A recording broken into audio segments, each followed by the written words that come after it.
Okay, now we're ready to move on to step 4 of our business plan, which is our operating expenses. As with step 3, we'll start with a brief explanation of exactly what operating expenses are.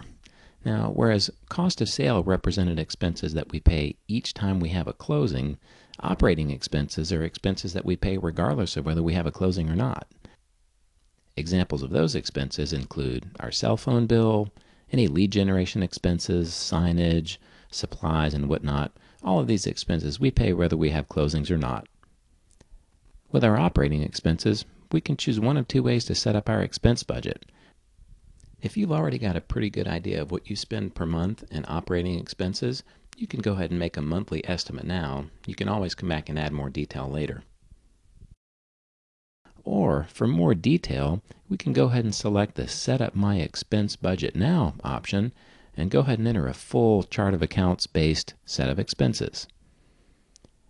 Now you'll see here we have several broad top-level categories where we can go ahead and budget our monthly operating expenses.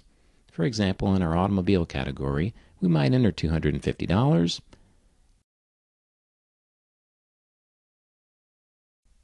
Under lead generation, we might assume a $600 monthly expense there.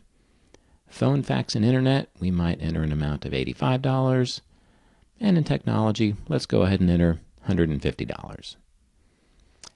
Now we do have the option as well to click on any of these top-level categories to reveal more detailed subcategories.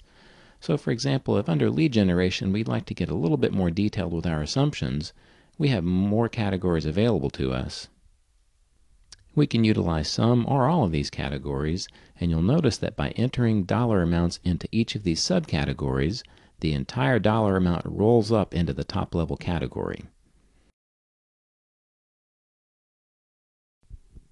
Notice that if you click again on the top-level category, Blueprint remembers all of your entries at the subcategory level, but retains the rolled-up dollar value at the top level.